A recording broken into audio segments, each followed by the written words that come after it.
Bonsoir.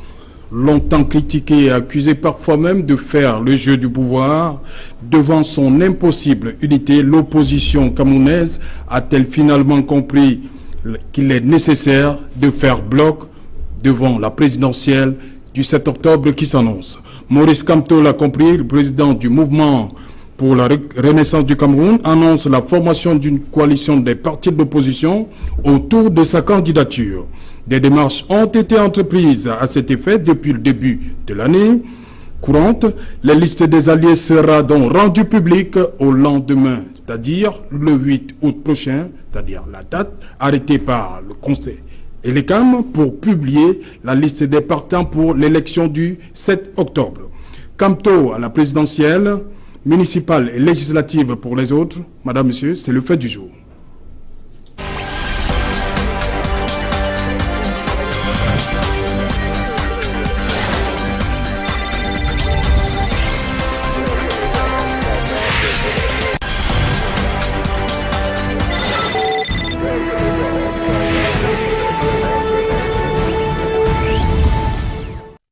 Comme toi, la présidentielle, législative et municipale pour les autres, c'est le fait du jour. Madame, monsieur, pour en parler, je suis avec Maître Emmanuel Pincy. Bonsoir.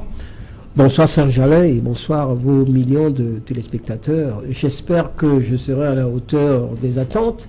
Et en tout temps de cause, je vais être très serein face à, j'allais dire, un juriste comme moi, un confrère, un jeune confrère face à moi, et je serai correct mais ferme. Ok. Vous êtes avocat au barreau du Cameroun. Et ancien avocat du barreau de Paris. Je suis du barreau de Paris et je suis venu m'installer au Cameroun et je plaide toujours en France. Plusieurs années, peut-être une vingtaine d'années ou une trentaine d'années avant lui. Ok. Sylvain Tchokoga, bonsoir. Merci, bonsoir Serge Alain Retour, bonsoir à vos millions de téléspectateurs. C'est avec un plaisir que nous prenons part à ce débat ce soir, parce que le sujet à l'ordre du jour a fait l'objet d'une discussion sur notre plateforme et nous avons à un moment donné pensé que pour appeler, pour rester dans la logique du changement ou dans la logique de l'alternance, il fallait véritablement que l'opposition soit organisée. Ouais, vous avez dit tantôt que plateforme, vous êtes le président de la plateforme À nous le Cameroun. À nous le Cameroun, effectivement, c'est en ma qualité de président d'À nous le Cameroun que je participe à ce débat ce soir. Ok. À côté de vous, un visage connu, Georges Sémé, bonsoir. Bonsoir à vous, M. Otto. Bonsoir à tous ceux qui nous regardent encore ce soir. Bonsoir à l'éminent avocat, M. Pincy. Bonsoir à mon compagnonniste de gauche. Et j'espère que nous serons à la hauteur des sujets que vous nous avez proposés aujourd'hui. Voilà, vous êtes journaliste. Tout à fait. C'est bien cela. Tout à fait. Je reste avec vous. Kamto annonce sa coalition. Écoutez, ça circulait déjà dans les chaumières depuis un certain moment. En tout cas, pour nous, les journalistes, nous avons eu vent de cette tentative de former une coalition de la part du président du MRC.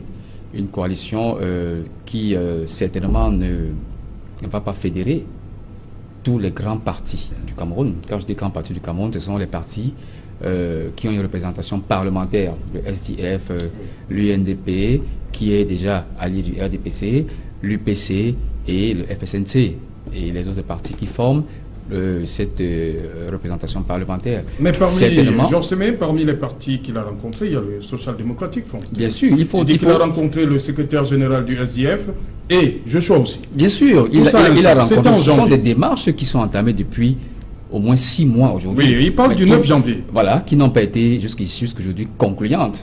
Et il ne nous a pas dit si la démarche qu'il a entamée auprès de ces partis a été concluante. Il n'a pas dit. Mais maintenant, il présente une sorte de coalition qui sera mise sur pied pour parer à toute éventualité face aux candidats du RDPC.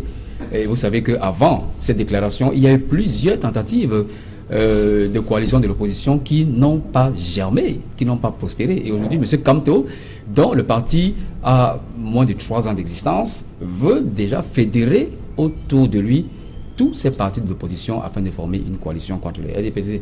Pour moi, c'est une idée magnifique, mais est-ce qu'il a... Un peu plus de 3 ans. Un peu plus de 3 ans, oui, mais pas 4 ans. Oui. Pas 4 ans. Mais est-ce qu'il a la légitimité... Non, ils sont au Parlement, ils sont entrés en 2013. Oui, bien sûr. Je veux dire que est-ce que M. Kamto a la légitimité politique de rassembler derrière lui les mastodontes politiques qui existent déjà depuis au moins une vingtaine d'années. On a souvent dit que lorsque l'opposition veut se regrouper, veut se coaliser veut former une coalition, il y a souvent eu cette couverture qui est tirée par le Social Democratic Front qui estime que c'est eux qui ont la légitimité naturelle pour tirer le reste de l'opposition. Est-ce que M. Kamtodon est représentatif politiquement pour amener avec lui, pour embarquer avec lui et le SDF et tous les autres partis qui existent avant, depuis le MRC? Ça, c'est déjà une autre question, mais vous savez que pour coaliser une opposition, il y a d'autres particularismes. D'abord, les replis politiques, les égoïsmes politiques qui existent dans certains partis.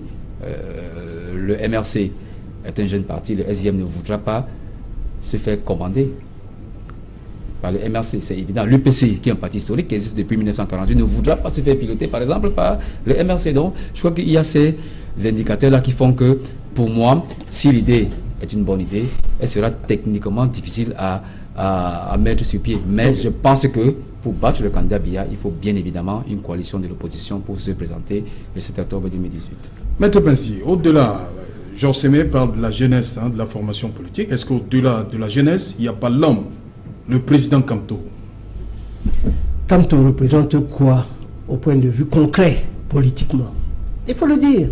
Un député qui ne connaissait même pas, transfuge du SDF, ancien maire de Douala. Soblazar, vous parlez de Soblazar. Soblazar. Troisième. Il ne le connaissait même pas. Il ne s'était jamais vu. Donc, et au niveau des députés, je crois, c'est lui. Et au niveau des conseillers municipaux, je crois qu'il n'en a pas 16. Il en a peut-être 15 sur presque 10 900.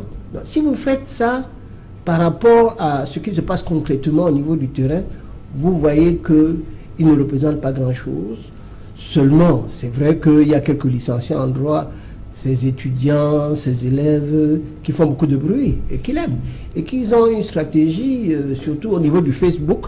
Mais Facebook et les réseaux sociaux, ça ne fait pas ce qui se passe au niveau de la réalité. Et je peux vous dire ici, puisque, bien qu'il soit mon adversaire politique, mais c'est un ami, Joshua aussi, qui est le candidat du SDF, qui n'acceptera jamais. Le SDF, c'est le principal parti de l'opposition. Leader naturel même de cette depuis les années 80. Donc c'est vous à l'échec? Non, il va faire une coalition sans le SDF. Avec certains partis. Il y a 200, peut-être il y a 240 partis, 312 partis au Cameroun. Bon, il va prendre quelques 312 qui, pour beaucoup d'entre eux, ne peuvent même pas remplir une cabine téléphonique lors de leur assemblée générale. Et à ce moment-là, ça ne fait pas grand-chose. Donc, politiquement parlant, quand il le dit, c'est pour ça d'ailleurs qu'il va être avant en parole, il va vous dire, bon, je ferai une coalition. Lui, il va être président de la République et les autres, ils vont prendre les municipales et les législatives comme si c'est lui qui distribuait les cartes. Je crois que c'est des vœux qui sont absolument pieux. Je veux bien, hein, bon, on ne parlera pas de lui, c'est quelqu'un qui est un spécialiste du droit administratif, mais ça ne veut pas dire que ça fait de lui un leader politique. Pour l'instant, je veux dire que ce sont des déclarations qui sont cosmétiques, publicitaires, et on verra d'ici le 8 octobre qui sera derrière lui. Pour l'instant, je voulais encore voir qui prennent même Akerim Mouna, je ne suis pas très sûr. Là, il a justement rencontré... il a rencontré tout le monde. Vous savez, il rencontre tout le monde. Hein. Ce n'est pas parce que vous avez rencontré quelqu'un que vous avez signé un pacte avec lui. Ça ne veut absolument rien dire. Et je ne vois pas... il a rencontré aussi Joshua. Oui, Joshua aussi. Joshua avant qu'il ne soit investi. Il a déclaré à tout le monde, et ça c'est une évidence, que si on fait même de la politique, comment peut-on oser aller demander au SDF d'être derrière un parti qui représente un député et 15 conseillers municipaux alors que vous avez un groupe parlementaire.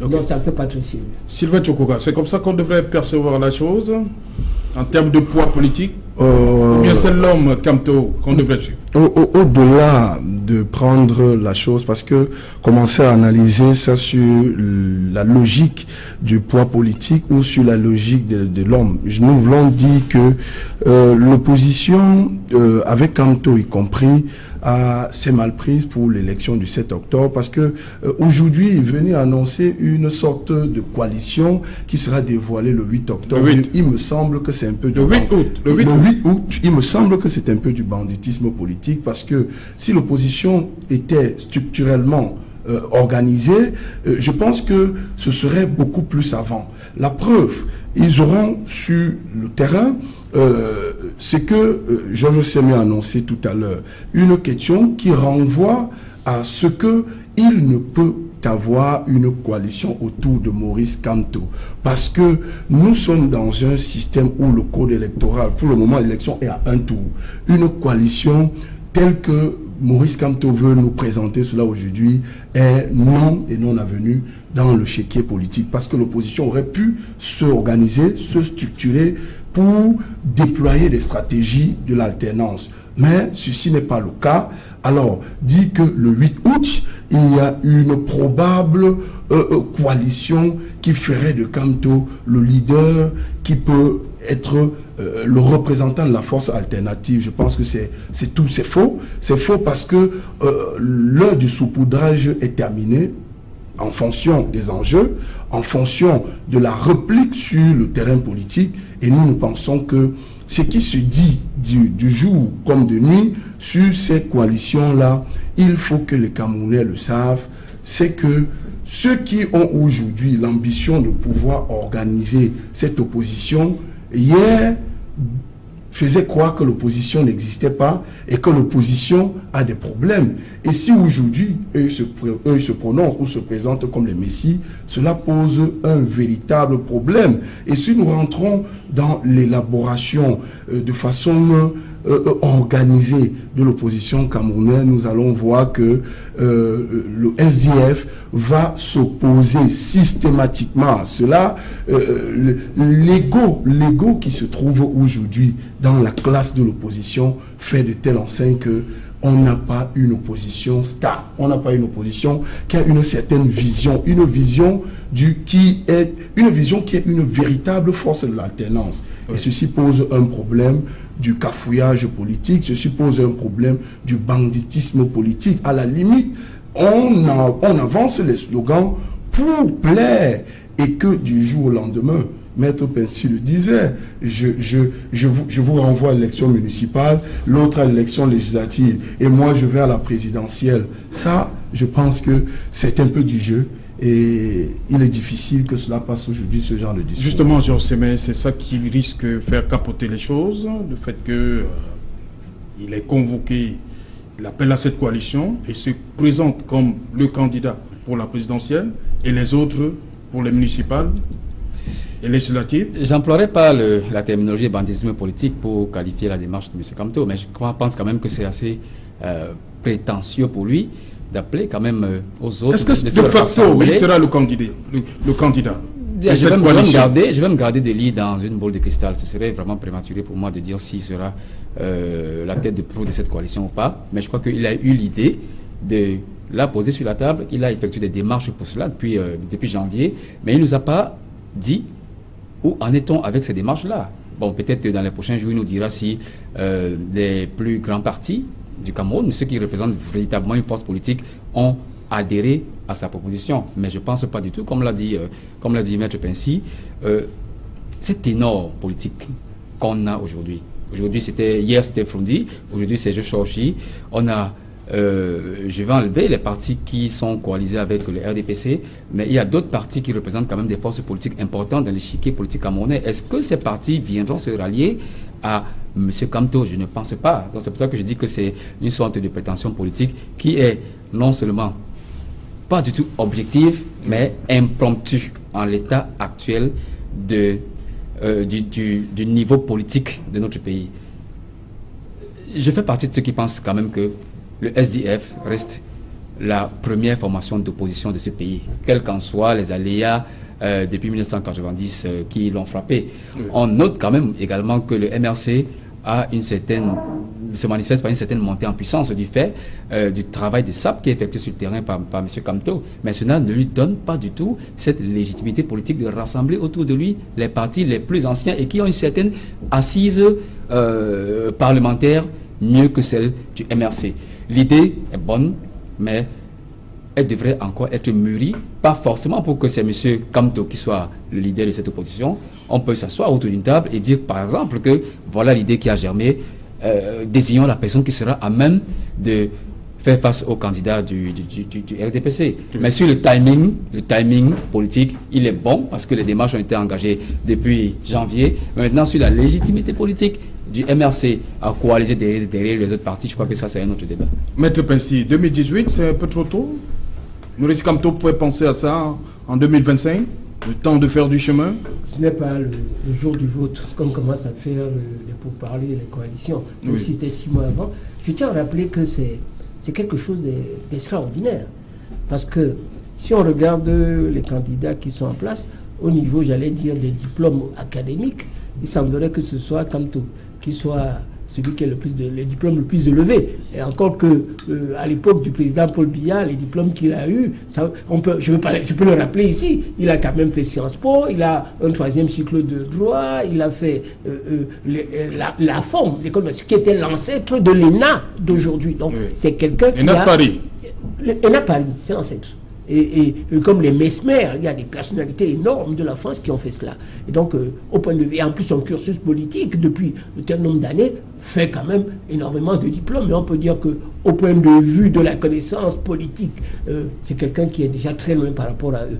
Cela dit en passant, on a vu également, par le passé, Jean-Jacques Ekini, polytechnicien de Paris, ingénieur des mines, aller dans une réunion avec John Fundi et tout le monde. On se souvient, il y a une vingtaine d'années, pour déclarer qu'il faut qu'on passe au vote avec les dames Dioya. Par ailleurs, docteur en droit, et l'ancien ministre de l'Éducation nationale, pour dire qu'il faut passer au vote. Pour que lui et qui n'avait presque pas de... Peut-être il avait 2 ou 3 militants, puissent qu'on le vote parce qu'il serait le plus intelligent. Donc c'est ça d'ailleurs, c'est quand il parle de prétention. Je crois que c'est vraiment quelque chose d'énorme. Il existe d'ailleurs des oiseaux dans les basses cours. Le koba qui veut être le pan, qui veut être plus grand et qui croit qu'il dépasse l'éléphant. Ça c'est la grenouille qui veut se prendre pour un bœuf.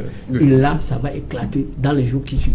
Bon, je parlais des démarches entreprises depuis janvier 2018, les rencontres depuis le 9. Il prétend avoir rencontré Akeremouna, Maître Akeremouna, le secrétaire général du Social Democratic Front, Joshua aussi, le CPP, le Florange, le PURS, des syndicats, des personnalités. Mais il y a surtout un passage. Il dit « J'ai convenu d'un rendez-vous avec le jeune leader de 11 millions que j'ai attendu tout un après-midi jusqu'en début de soirée, mais il n'est pas venu à notre rendez-vous. Il n'a donné aucune suite jusqu'à ce jour. Ça me permet d'introduire Bombok Bengan. Bonsoir Bombok. Bonsoir. Mais je ne suis pas le porte-parole de... Non, je vais poser ma question. Est-ce que là, vous sentez une certaine condescendance vis-à-vis de Cabral Libye? Je pense, et un peu de paternalisme également. Oui. Donc, je vais d'abord m'excuser auprès des téléspectateurs. C'est pas mon habitude d'être en retard. C'est les aléas. Vous l'en pardonnez. Tout à fait, d'accord. Non, je pense que d'abord, que ce soit les premiers cités. La démarche, chacun a sa tactique et ses stratégies, mais elle ne me semble pas appropriée. Bon, pour le cas précis, pour aller directement à votre question, moi, je pense que le professeur Kamto, sur ce point de vue, est resté figé dans ce qui était jusqu'à avril de cette année. Parce que je me souviens quand même que ce mouvement avait répondu. Je pense qu'en fin avril, oui. Et ils avaient d'ailleurs entrepris des démarches avec le professeur Fogué, Dr Ndomché et bien d'autres, pour convenir d'un rendez-vous, effectivement. Parce que le premier, Cabral Libye n'a pas pu honorer parce que son papa avait un problème dans la famille. Non, parce qu'il avait clairement dit situation dans sa famille, son papa était victime d'un AVC. Pratiquement la veille, il s'est excusé auprès des interlocuteurs, donc les proches du professeur Kamto avec qui il préparait ses rencontres de certains travail. Et il a demandé, parce qu'il a cité professeur Fogué, docteur Ndomché, pour s'excuser, pour rendez-vous, s'excuser auprès du professeur Kamto et de convenir d'un autre rendez-vous. Donc, d'avril à août pratiquement, il n'y a plus eu un autre rendez-vous. Donc, revenir à une situation avant avril me semble quand même inapproprié. Et inapproprié dans le sens où on voudrait faire une coalition. Ça veut dire qu'en fait, on veut tendre la main et on exclut au même moment. Donc, ça ne me semble pas une démarche appropriée. Encore que le professeur Kamto, on se rappelle qu'en 92, il a travaillé pour la coalition qui a porté John Frundi comme candidat de l'Union pour le changement. Donc, il sait très bien comment la démarche avait été entreprise à l'époque. D'abord, ça commence par le bas, ce n'est pas le sommet. C'est pas le sommet. Et en plus, pour parler de 11 millions, ils avaient déjà donné leur orientation, c'est-à-dire comment associer les non-militants dans le choix des candidats. Les primaires. Oui, dans les primaires. Oui. Bon, et eux aussi disent que jusqu'aujourd'hui, bon, ils n'ont jamais reçu. Comment ça se passe chez les autres? Mais pour le cas précis, non, tout ça, la démarche, professeur Kamto, voudrait peut-être aller dans le sens de Maître Pincy. Et c'est quelqu'un qui dit, bon, je suis là, venez me joindre. Je vais voir, je vais apprécier comment, dans quelle situation, comment je vais vous intégrer dans la dynamique que j'ai définie préalablement. Donc, dans des démarches politiques, il me semble que ce n'est pas approprié. Voilà, Sylvain Tchokoga, vous voyez là le refus, la main tendue, à part de Cabral, la main tendue du professeur Maurice Kamto. Cabral refuse la main tendue de Kamto. Dit que Cabral a refusé la main tendue de Maurice Kamto, je ne pense pas. Tout en mettant la réserve sur l'analyse que je vais faire, j'ai simplement envie de dire que pour avoir suivi Cabral dans l'analyse de sa stratégie politique, il savait qu'il est revenu sur les statistiques des scores de tous les leaders politiques qui étaient bien avant de 90 en 2011. Et à la conclusion, c'est que la vérité, c'est que quand vous appelez Cabral, Kamto veut donner des leçons quand il appelle Cabral. Parce qu'il faut aussi comprendre que, au-delà de l'excuse que Cabral a présentée, il y a que c'est un leader et le jeu politique voudrait que chacun apprenne à comprendre l'autre. Et Cabral aujourd'hui... Donc ce n'est pas un rapport professeur-élève? Non, il ne peut pas s'agir de ça, c'est fini. Oui. Et c'est donc cela qui a fait que... Quel est le camp qui refuse d'admettre ça? Le camp qui refuse d'admettre ça, effectivement, c'est le camp Kamto. Simplement, il faut constater, avec l'annonce de sa coalition, qui... quand il arrive au moment où on convoque le corps électoral, ça veut dire que même si c'est en janvier qu'il a entrepris les démarches, les négociations, les rencontres, beaucoup l'ont fait avant lui, beaucoup sont sur le terrain et qui essaient de bâtir une sorte de coalition, une organisation de l'opposition. Mais une fois en janvier, il se positionne comme celui qui peut amener l'opposition vers le sommet. J'ai envie de dire que c'est un peu du saupoudrage. Alors, nous pensons qu'aujourd'hui, au moment où nous parlons de la coalition, et quand vous évoquez Cabral, dans le fond, fondamentalement, ne se situe plus au niveau de la coalition.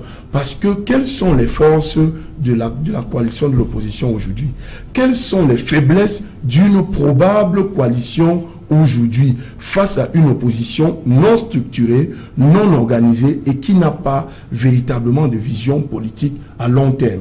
Parce que c'est dans toutes ces questions-là que vous allez bien comprendre que la réalité, en fait, c'est que comme Cabral Libye, qui a pris le recul du militantisme universitaire et même à la limite de la société civile, a bien fait d'analyser la situation politique actuelle et qui ne projette aucun candidat de ceux qui se permettent aujourd'hui de s'arroger le titre de leader de la coalition de l'opposition. C'est impossible. Il faut simplement dire que l'opposition a à revoir ses choix tactiques, ses stratégies politiques pour effectivement aller vers une structuration durable. Okay. Alors, on a vu régulièrement le SDF se réclamer être le leader.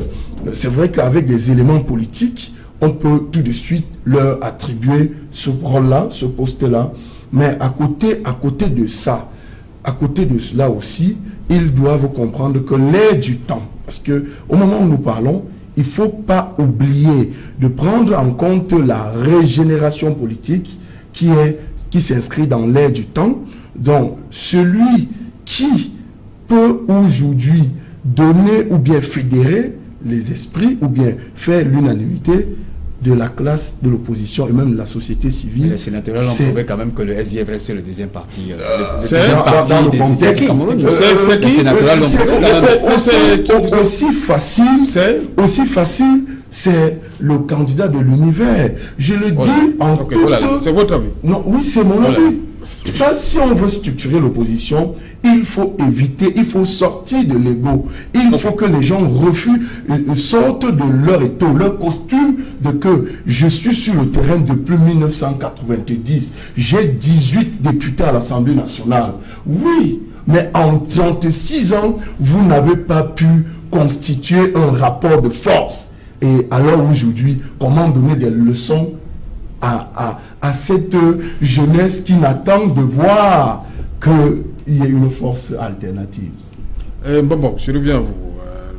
Kamto dit qu'il va présenter ses alliés au lendemain du 8 août. Oui, on attend de voir. Et voilà. Pour lui, ça veut dire quoi pour vous?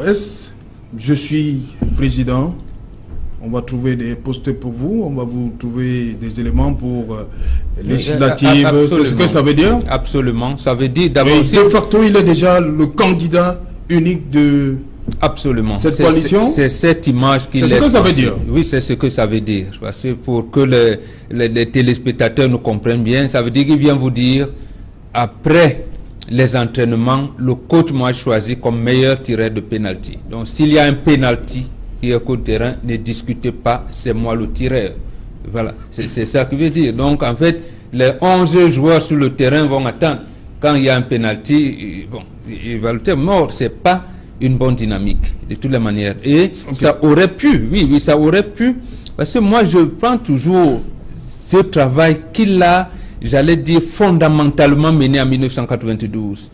C'était des associations, c'est-à-dire qu'on voyait, même lorsque les partis se retrouvent à la tripartite de 91 et que l'opposition est, j'allais dire, désorganisée, c'est les Kamto, c'est les Célestin Monga, c'est les Mongo Betty qui essaient d'abord de maintenir la société civile d'abord. Et c'est peut-être pour cette raison que moi je pourrais, j'allais dire, tirer un coup de chapeau à leur mouvement. C'est-à-dire que il y a de 92 à aujourd'hui un désintérêt de la population, de la politique. C'est-à-dire on disait, mais on vote même pour faire quoi? On vote même. Et 11 millions, il faut le reconnaître, à mobiliser, à redonner vie, là où les partis politiques n'ont pas les objectifs n'ont pas été atteints à un moment. N'ont pas été atteints, oui, mais au moins il a mobilisé. Oui, comme vous le dites. Il a mobilisé. C'est-à-dire que le citoyen camerounais a commencé à revenir, j'allais dire même à la citoyenneté, à l'esprit citoyen. Là, on était dans une phase d'un carrefour. Le gars vous dit aux urnes citoyens. Parce qu'on commençait à dire, mais vous n'avez pas pu, quel chemin prendre? Il a dit, pas d'insurrection, pas de lutte armée, aux urnes citoyens. Donc, voilà. C'est une démarche que si le professeur Kamto avait continué la dynamique de 92, je pense qu'il aurait déjà commencé. C'est avec, bon, telle association, je ne sais pas, peut-être avec les syndicats, tel syndicat déjà rallié, telle chose, mais c'est pas bon. Il s'est dit, le coach m'a choisi comme tireur de pénalty, ne bougez pas, ne discutez plus de pénalty avec moi. Un des éléments qui crée la confusion entre 11 millions et le MRC, c'est l'organisation des primaires. Les modalités d'organisation, parce que 11 millions dit ceci, les modalités d'organisation des primaires, l'opposition, ou constitution d'une liste unique des scrutateurs de l'opposition. Que ces discussions se fassent dans un climat respectueux et sans condescendance. Justement. Ils le disent. Oui, donc il y a toujours ce petit problème-là. Oui, parce que le reproche qu'on faisait à ce groupe de jeunes, c'était que qui constitue le corps électoral. Voilà. Il a dit d'accord. Et ce n'est pas parce que vous êtes dans les réseaux sociaux qu'on va. Il a dit, venons donc. Venons. Nous pouvons dire par exemple que ceux qui vont constituer le corps électoral doivent nous montrer au préalable leur carte d'électeur, s'ils n'en ont pas, au moins les récépissés. Un peu les comme donc on sélectionne ensemble, voilà. Un peu comme ça s'est passé en France, les 22 et 29. Premier tour, 29 janvier pour le second tour, les primaires socialistes en France. Justement. Et tout le monde, il fallait être inscrit sur une liste électorale pour voter. Et là, ça permettait même à l'opposition camerounaise et à cette coalition qui allait prendre corps de commencer à juger la température des élections. Vous avez vu, même lorsque le Parti socialiste faisait, chaque parti, vous avez vu l'effervescence qu'il y avait. Donc, là, les citoyens allaient là s'engager dans une dynamique, j'allais dire, de constitution d'un corps électoral pour renverser ce que leur adversaire commun. Mais malheureusement, personne ne lui a apporté, j'allais dire, des aménagements ou alors les amendements dans ce que lui, il pensait être la bonne voie. Maître Pensy, les primaires de l'opposition auraient été plus crédibles pour inquiéter le RDPC, le candidat du RDPC? Vous comprenez que je me réjouis de voir l'opposition totalement désemparée au vu de la totalité des analyses. Et je dois vous dire également que les primaires du Parti socialiste en France ont tué le Parti socialiste. C'est parce que... Oui, mais les gens se battaient entre eux. Le Parti socialiste est parti de 300 députés. Je crois qu'ils n'en ont... Pourquoi ils ont fait un mauvais choix en portant Bernard Armand oui, parce qu'il y a des... candidats du... Il est de l'extrême gauche. Il se rapproche de l'extrême gauche. Vous comprenez? Si ça avait été Valls, le résultat aurait été différent. Ça c'est avec si on met dans la poche. Oui. Ce que je voudrais dire par rapport à Maurice Kamto, dont je ne veux pas parler d'ici, comme spécialiste du droit administratif, reconnu. Mais il se prend, parce que Mbok vient de le dire tout de suite. Il a dit qu'il y a un coach. Je crois que le coach ici, c'est Dieu. Le coach, c'est Dieu, pour qui tire le pénalty, et en même temps, il se prend pour Jésus-Christ. Parce que c'est lui, c'est moi le Messie. C'est moi qui vais gagner. Vous tous, vous venez autour de moi. Mais il représente quoi au point de vue politique? Mis à part le marketing. Que fait, avec beaucoup de brio, ces anciens étudiants qui sont licenciés en droit pour la plupart? Parce que si vous voyez, il n'y a que des avocats autour de lui, etc., qui font même des mauvaises procédures. Parce que la procédure qu'il a engagée contre... Non, mais laissez-moi dire. C'est la procédure... Non, mais je parle. Ce n'est pas ça. Ça, c'est un argument. Non, mais vous ne pouvez pas me couper. La procédure qu'il engage en disant que c'est du terrorisme sur des actes qui consistent à des t-shirts qu'on donne pour faire la transhumance politique, et que ces personnes-là refusent. Ils peuvent même déchirer, brûler les t-shirts. Parce qu'à ce moment-là, il y a ce qu'on appelle d'abord le meuble, en fait de meuble possession de titre. Il y a eu transfert de propriété. Donc il ne peut pas engager une procédure pour terrorisme devant une juridiction qui est incompétente. Donc en tant que juriste même, il y a un problème qui se pose sur le droit processuel, la manière de le faire. Donc je voudrais dire qu'il n'est pas le Messie, ni ici ni ailleurs. Et je voudrais le dire ici, il ne peut pas, à partir du moment où Cabral Ibi, qui est jeune, mais il y a d'autres qui ont été ministres à 30 ans, a fait, à mon avis, une percée au point de vue médiatique en ayant trouvé les 30 millions de francs. Très difficilement. Maintenant qu'il le trouve et qu'il fait un effort colossal en allant partout, vous n'allez pas lui dire, jeune homme, comme vous avez été mon étudiant, venez derrière moi. Cabral va refuser de le faire. Donc il faudrait qu'à partir du moment où ils sont tous candidats, qu'il apporte plus de considération à d'autres, parce qu'ils sont tous candidats à la présidence ayant trouvé l'argent pour pouvoir le faire. Je crois que c'est cette manière de vouloir traiter ceux qui sont comme lui, candidat à la présidence de la République, et qui sont en train de compétir avec lui. C'est cette manière de les traiter qui fera que ça va être un échec. Bien évidemment, par rapport aux 314 partis politiques qu'il existe, il va gagner quelques-uns. D'ailleurs, j'ai cru comprendre que sur le petit parti du PADEC, il y a eu quelques personnes ici qui sont venues avec lui. Et ça a beaucoup fait rire Maître Momo de voir également que il y a aussi quelqu'un qui vient chercher ses propres candidats. Donc vous voyez dans quel état de désarroi il se trouve, et je ne pense pas qu'il va réussir. Bon, sur les primaires, je vais rester avec vous. Georges Sémé, Maurice Kamto dit il ne sait pas qui va être électeur. Moi, je pense que l'opposition n'a pas besoin de primaires pour trouver un chef de file qui représentera cette coalition. Pourquoi c'est une mauvaise façon de faire?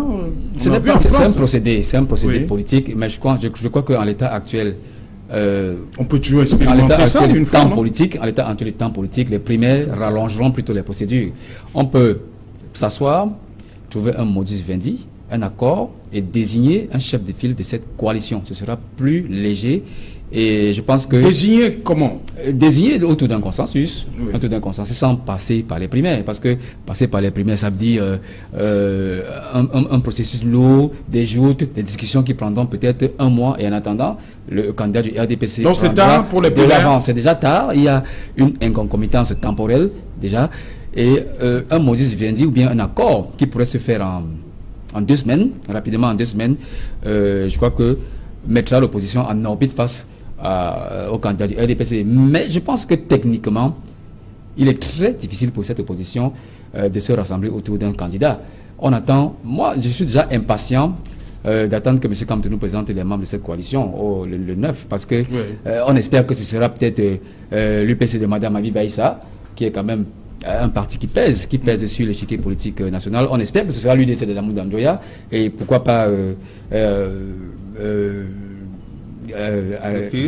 non pas le PURS, j'aime un autre ici, pourquoi pas le SDF, voilà, qui est quand même le premier parti de l'opposition. On espère que ce sera ça. On espère que ce sera ça. Il faut procéder par l'élimination.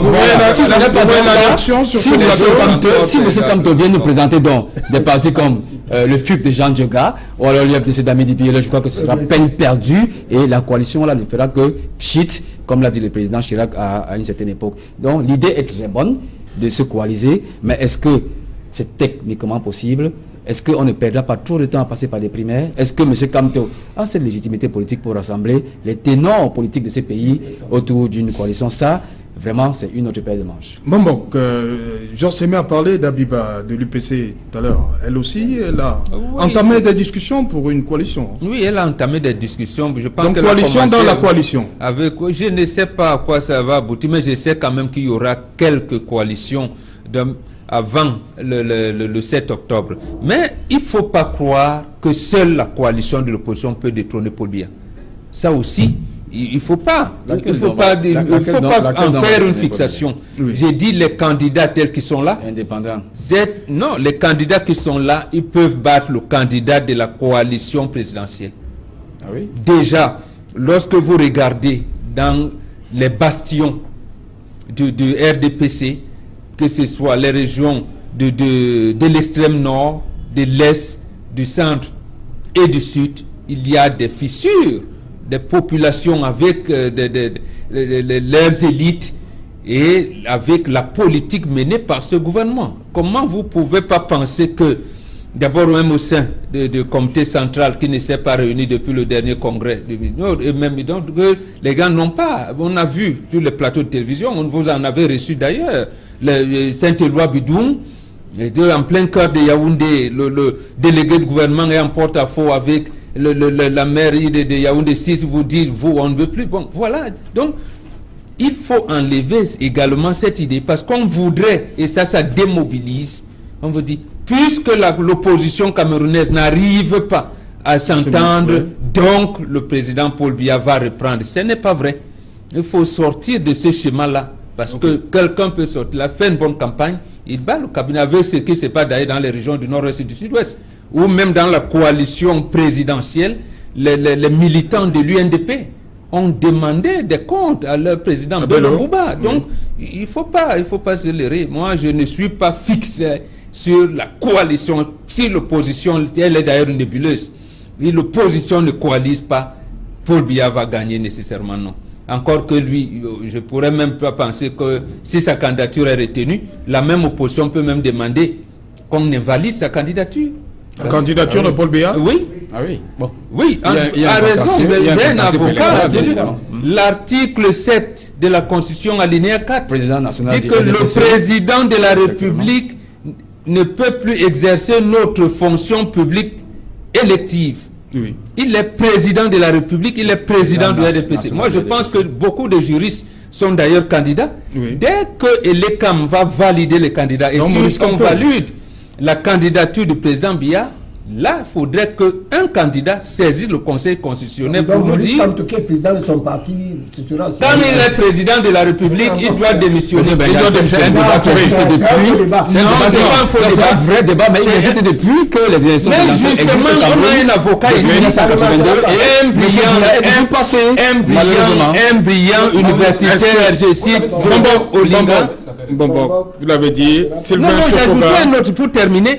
Sylvain Tchokoga. Professeur Olinga a d'ailleurs dit que Paul Biya n'allait pas, même s'il modifiait la constitution, il ne devait pas être candidat, parce que sur la base d'un serment, voilà, il ne devrait plus être candidat. Donc Sylvain Tchokoga, Bombok a dit des choses. Il pense que les candidats, pris séparément, peuvent faire plier Paul Biya. Ça, sans se mettre ensemble. Vous y croyez, vous? Très compliqué. Sauf que, pourquoi? Maintenant, il faut bien qu'on comprenne que les raisons qui ne peuvent pas garantir une victoire à un candidat unique ou bien à un candidat indépendant face au RDPC, qui est un parti qui est structurellement organisé, qui est dans la logique de la bataille politique. Alors, le problème de l'opposition, c'est l'absence de la mobilisation. Ça, c'est un problème fondamental. Le problème de l'opposition, c'est la transhumance politique. Ça veut dire que celui sur qui vous comptez dans un bastion aujourd'hui en tant que président d'un parti d'opposition à l'extrême nord, à la veille d'une élection, va se retrouver en train de déjeuner avec son challenger en face. C'est ça c'est ça les deux éléments qui fragilisent l'organisation. Parce que faire la politique, ça veut dire qu'on est des ennemis. Ce n'est pas une affaire d'ennemis. Le militantisme demande une certaine fidélité, demande une certaine vision, demande une certaine organisation. Mais on ne retrouve pas ça du jour au lendemain dans l'opposition. La preuve, quand Josema a essayé d'évoquer le nom de certains partis d'opposition qui pouvaient, comme Maurice Kamto pouvait fédérer, Mbombo a dit, de dire le plus, il ne peut pas dire oui. Non, pas du tout. Pas du tout. Pourquoi? Parce que il n'y a pas une certitude que le 7, il n'y aura pas une transhumance qui va faire que le patron ou alors le président national du PUS va vous garantir cette coalition-là à 100%. C'est pourquoi j'ai dit l'absence du militantisme et de la fidélité à l'idéologie des partis de l'opposition aujourd'hui est le véritable facteur de leur démobilisation, qui est tout le contraire au RDPC, qui, eux, ils vont en rang serré, en rang de bataille, même si vous estimez que 36 ans, ça tue à l'ouest, ça tue au nord, ça tue au sud-ouest, ça tue au nord-ouest, mais ça n'empêche aux militants du RDPC de défendre l'idéologie qui les a portés. Donc vous ne voyez pas la transhumance de l'administration publique au sein du RDPC. Ça, vous ne voyez pas? Je voulais dire 30 secondes par rapport à ce qu'a dit Bombok tout à l'heure. Et la réflexion, semble-t-il, de M. Olinga, en disant que les fonctions électives, c'est toutes les fonctions. Il faudrait savoir, en droit, il y a ce qu'on appelle l'interprétation littérale d'un terme, l'interprétation littéraire et l'interprétation jurisprudentielle d'un texte. Parce que qu'est-ce qu'on appelle fonction élective? Si vous vous retrouvez en même temps leader d'un parti politique et président de votre club de Songo ou bien celui de Damier, vous avez été élu président du club de Damier. C'est une fonction élective. Non, c'est une fonction élective. C'est pas un État. La fonction du RDPC, du parti politique, c'est une association au point de vue de l'analyse. Donc, vous êtes président d'une association de joueurs de Damier. On ne va pas dire qu'à ce moment-là, vous ne pouvez pas être président de la République. Donc, il faudrait que la Cour constitutionnelle puisse se réunir quand vous posiez cette question à la Cour constitutionnelle. Je peux vous dire ici que vous allez être débouté de votre action. Donc, ça fait, à mon avis, plusieurs années qu'on en parle, d'ailleurs, mais là, ça fait peut-être plus de, à moins de l'oublier, ça fait une quarantaine d'années que ce problème est toujours soulevé. On dit, ah oui, pourquoi il est en même temps président du parti? Parce que les statuts... Ça fait 56 ans. Non, parce que les dispositions du parti, l'article 27 notamment, dit que c'est le président du parti qui est le candidat, le candidat du parti. Donc ça veut dire que en ce moment-là, les dispositions même des statuts du RDPC seraient totalement illégales. Voilà. Et à ce moment-là, on va rentrer dans un cercle. Merci, cher monsieur. Depuis 1985. Nous allons faire un tour du côté de la rédaction avec Cédric Noufélé. Cédric Noufélé, bonsoir. Bonsoir Serge Alain, bonsoir à vos invités. Voilà l'actualité phare aujourd'hui, hein, l'essentiel de votre 20h en 2 ou 3 escales. Vous allez apprécier les conditions de vie des populations ayant fui les exactions des bandes armées séparatistes dans les régions anglophones, alors qu'elles viennent de recevoir la première assistance humanitaire gouvernementale à Douala. Les politiques se prononcent ce soir sur les modalités d'organisation de la conférence anglophone générale. Vous allez comprendre pourquoi certains membres du gouvernement sont réticents à l'idée de cette conférence prévue initialement à la fin du mois d'août 2018. Nous ferons également le point sur ces actes de corruption qui se multiplient sur les axes routiers à la suite de cette bavure attribuée à un homme en tenue, lequel a tiré à bout portant sur un transporteur routier. Aujourd'hui, ses collègues lèvent un pan de voile sur les abus d'autorité et arnaques subis sur les axes routiers au Cameroun. Nous évoquerons également ces différentes mesures de suspension des agences de transport interurbain dans la capitale économique du Cameroun. Et tous ces sujets brûlants d'actualité seront commentés ce soir par le professeur Maurice Kamto, candidat déclaré du MRC à l'élection présidentielle. Il est l'invité politique du 20h. Serge Alain. Voilà l'essentiel dans le développement de tous ces titres. Dans un instant, dans le journal de Cédric Noufélé, quant à moi, je vais retrouver mes experts pour le débrief. A tout de suite.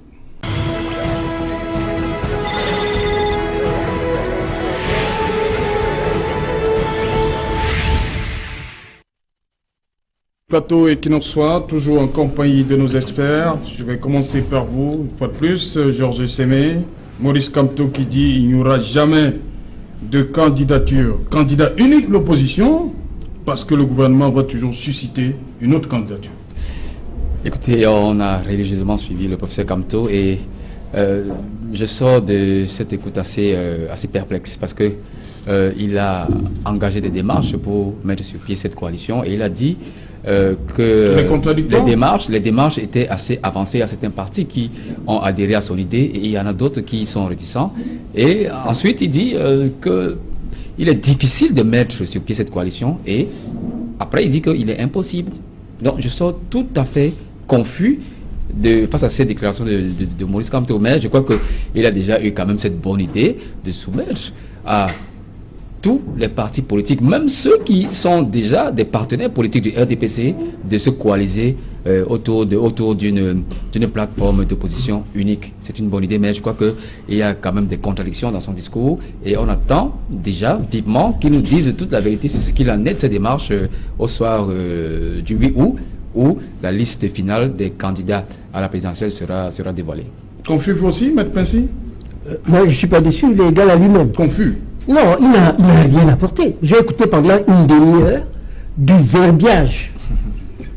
Tout le discours de Kamto, il n'a fait aucune proposition. Et il paraît que c'est quelqu'un qui est sourd et muet.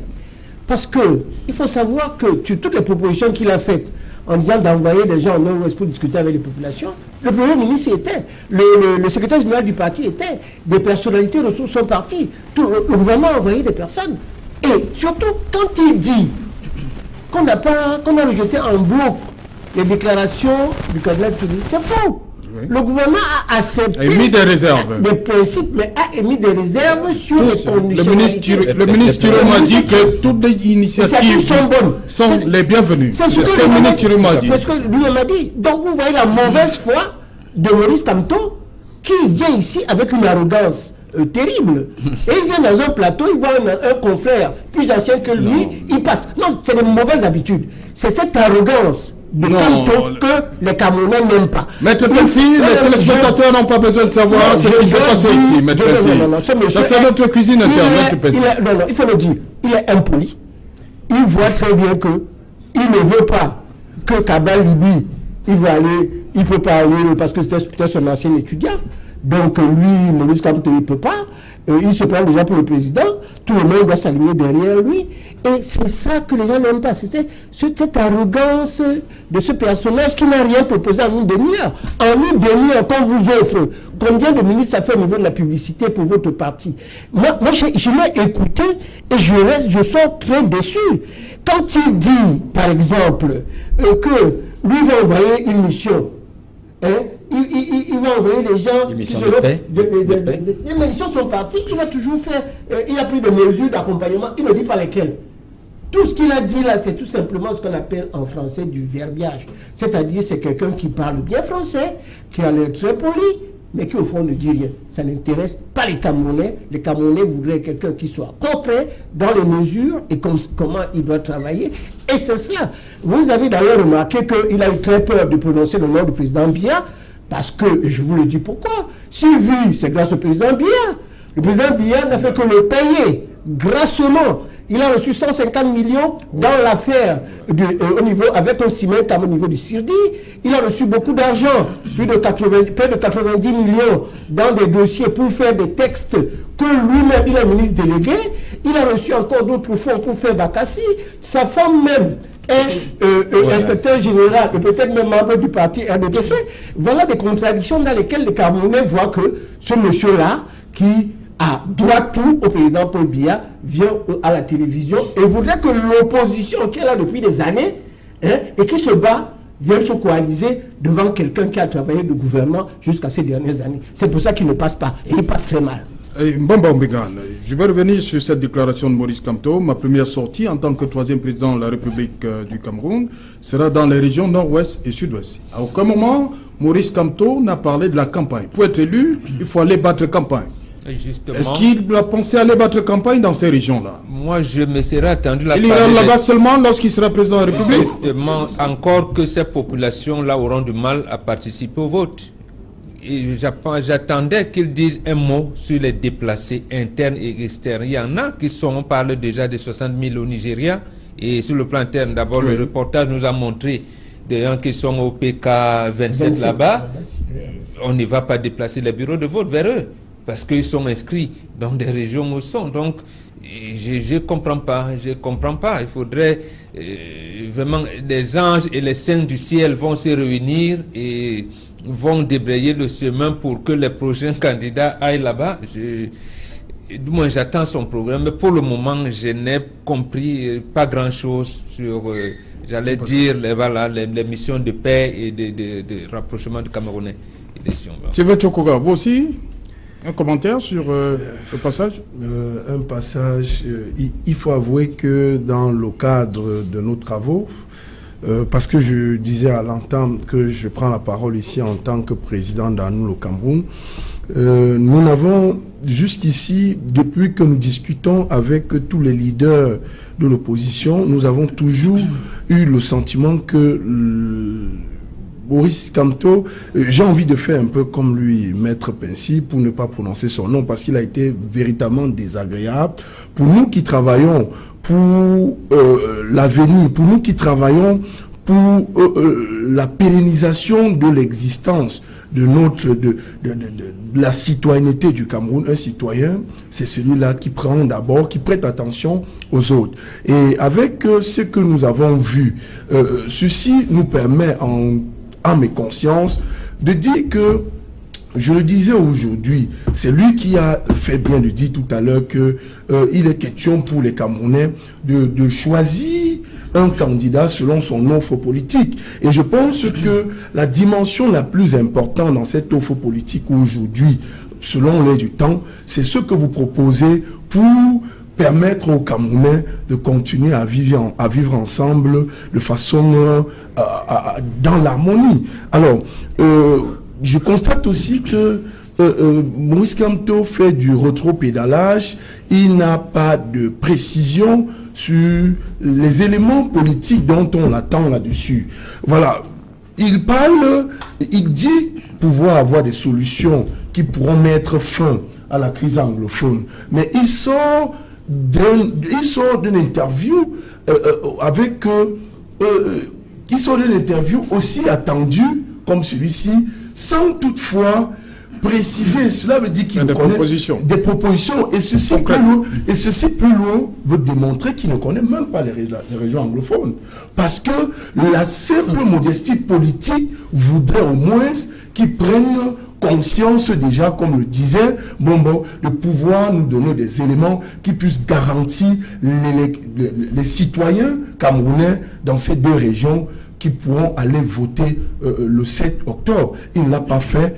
Et voilà quelqu'un qui vous dit, je rendrai public un communiqué officiel sur ma démarche pour une coalition politique. Et il vous dit dans la même émission que j'ai toujours dit qu'il n'y aura pas de candidat unique de l'opposition. Alors, ces gens-là autour, dites-le moi, nous qui pensons que aujourd'hui, lui, nous avons dit, les défaillances, la fragilité de l'opposition, c'est la capacité à la mobilisation. C'est le manque de vision, le manque d'organisation, le manque de structuration. Alors, comment Maurice Kamto pense pouvoir gagner une élection face à un système dont lui-même est un produit,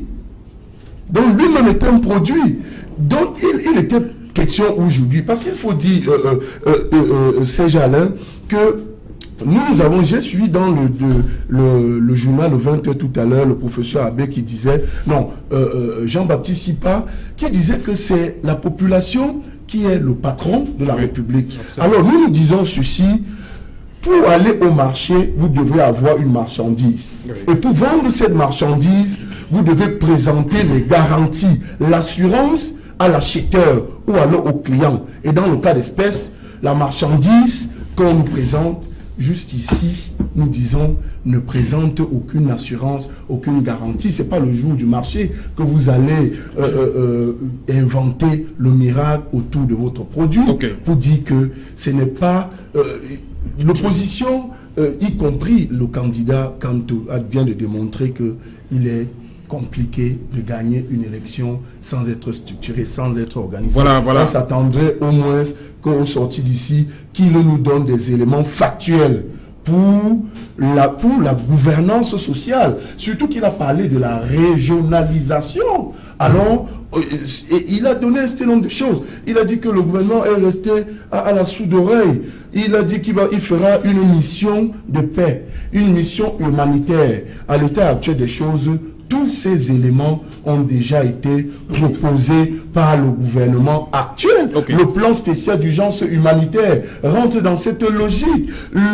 Et plus ou moins, a même une commission ad hoc. Et c'est dans cette commission ad hoc, il a annoncé également une délégation politique. Donc dans cette commission ad hoc, il y a une délégation politique.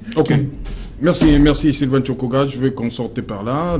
On a suivi le professeur Claude Abbé. Il parle sur ce débat sur la conférence générale des anglophones. Il parle du monopole de l'initiative. Ça fait problème. C'est le fait que l'initiative ne vienne pas du gouvernement. C'est ça qui coince un peu les choses. Maître Pensi? Non, le gouvernement a dit que toutes les initiatives sont bonnes. Ce sont les préalables qui ne sont pas bonnes. Oui. Ça c'est les préalables. Comment voulez-vous demander? Cessez le feu et libérer tous ceux qui ont assassiné les populations, qui ont tué les gendarmes. Mais tout à l'heure, l'invité de Cédric Noufélé, c'était pas trop ça. Hein? Non, mais je vous assure, c'est quelque chose de grave. Vous tuez la totalité des gendarmes. Les gendarmes qui vont voir la personne qui va venir vous narguer, qui va aller signer les accords avec les autorités, ça va être comment? Les gendarmes vont se rebeller. Cette situation va entraîner un chaos totalement général. Vous avez assassiné les gens et vous venez non seulement rigoler, alors vous volez l'argent, vous venez, vous libérez les prisonniers, vous tuez tous les gens qui sont là. Regardez ces populations, comment elles souffrent. Et ça, c'est ça qui est un État, c'est un État qui est régalien. Tous ceux qui ont fait le droit commun, ils doivent être sanctionnés. C'est la loi. C'est comme ça que fonctionne une nos républiques. Moi, je veux bien que les gens... Il n'y a pas l'amnistie, vous ne voyez pas? L'amnistie peut venir après. Oui. Après qu'ils aient été culpabilité, pris. oui, voilà. L'amnistie a été faite, même, je dis, en Colombie, avec les FARC qui ont tué 300 000 personnes. Mais ils ont déposé les armes, oui. et après ils sont venus signer des accords. Or ici, vous avez quelques voyous qui ne veulent même pas entendre de rien du tout et qui en ont fait. Et le professeur Abbé en a parlé, leur commerce, et qui ne veulent pas faire ça. Notamment l'industrie de la Donc guerre. l'État camerounais ne peut pas baisser les bras, contrairement à ce qu'a dit Dieudonné Somba, a écrit également un article que vraiment, ça m'a étonné de lui, en disant que l'État va perdre tout l'argent à poursuivre ses anglophones, par conséquent il faut faire la paix. Non, quand vous avez un État, la loi existe, il y a des détenus de droit commun, il y a des voleurs de droit commun, il y a les assassins. Mais Percy, le problème c'est que pendant ce temps, les deux camps se radicalisent. Non, les deux camps se radicalisent. Et les pertes sont là, en Vietnam, ça continue. Le gouvernement doit tout faire. Il doit d'ailleurs utiliser d'autres méthodes. Il faut des drones, il faut utiliser des satellites pour pouvoir combattre ces populations. C'est comme ça que nous avons combattu contre Boko Haram. Cet arsenal existe déjà. Oui, mais non, on ne l'utilise pas. Parce qu'en fait, quand on vous dit que les gens sont en brousse, mais être en brousse actuellement, ça ne veut rien dire. Donc il faut utiliser tous ces moyens qu'on a utilisés à l'extrême nord pour pouvoir combattre ces bandits et les éradiquer. Ce n'est plus maintenant que les gens sont en brousse, on ne les trouve pas. Avec les drones, maintenant avec les infrarouges, on peut les trouver et à ce moment-là, il faut les punir. Quand on va les punir, quand on va avoir la paix à l'intérieur, à ce moment-là, il y a des gens qui sont peut-être des sécessionnistes, mais qui sont des politiques avec lesquels il y aura une plateforme. Monseigneur Toumi, à mon avis, n'aurait pas dû poser des préalables.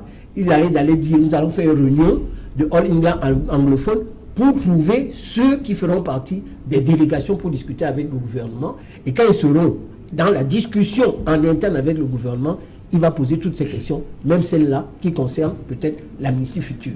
Mais il a mal fait et c'est pour ça qu'on le combat. Mais on ne refuse pas l'idée de ce cardinal qui est quelqu'un qui aime son pays, même si c'est un opposant historique qui est pour le fédéralisme dont le gouvernement ne veut pas entendre parler. Maman Mégane, le candidat seulement... n'aurait pas dû mettre ces deux préalables? D'abord, il a précisé le préalable. Il a dit ceux dont la loi permet de libérer. Oui. En fait, ce qu'il n'a pas dit et que je comprends, je peux me tromper, c'est qu'il y en a qui sont détenus pour rien. Et ceux qui ont commis, comme dit Maître, qui ont commis des exactions avérées, qu'on les maintienne. C'est pour cette raison que la première libération d'ailleurs a causé problème.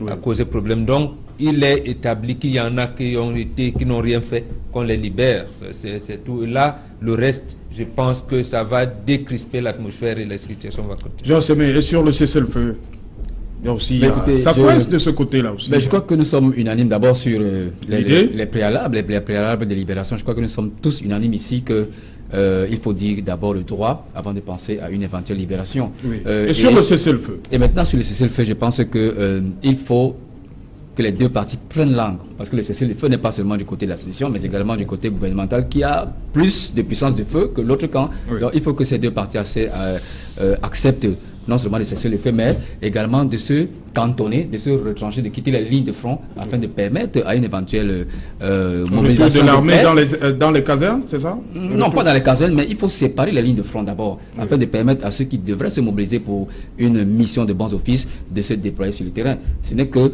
à ce niveau-là que cette conférence générale anglophone pourra réussir. Et lorsqu'on parlait tout à l'heure des préalables de M. Toumi en ce qui concerne la libération, le cardinal Toumi n'a jamais dit qu'il faut une libération sans concession. Une libération peut également dire qu'on les libère après punition et on prend une loi d'amnistie pour les libérer. Donc je crois que c'est assez subtil et on devrait faire très attention à ce type d'interprétation. Voilà, merci monsieur d'être venu. Merci Maître Pensy. Bonsoir. Merci, mais je voudrais quand même ajouter une chose. Quel que soit. L'armée ne peut pas quitter toute une région ni les forces de l'ordre. Ok, on vous a compris. Mais l'armée a des casernes. Mais je dis que l'armée doit être là, mais quand on va s'entendre, à ce moment-là, ça ne va plus être une armée. C'est pour ça que j'ai parlé des lignes de front. Ok, donc voilà. Pas un retour dans les casernes. Merci Mbamba Mbégane. Merci beaucoup. Sylvain Tchogoga, bonsoir. Merci, on vous remercie de nous avoir associés à ce brillant plateau. Et pour ajouter quelque chose, le niveau de déshumanisation dans ces deux régions demande simplement que les deux parties prennent conscience, parce que nous l'avons dit, et que définitivement que nous allons vers un Cameroun dont sa diversité est une puissance. Ok. Merci à vous également, Georges Séméné. Je vous en prie, je vous remercie de m'avoir invité une fois de plus sur votre plateau. Voilà, madame, monsieur, c'était Kinossoa, rediffusion 23h GMT, minuit à Yabassi. Bonsoir.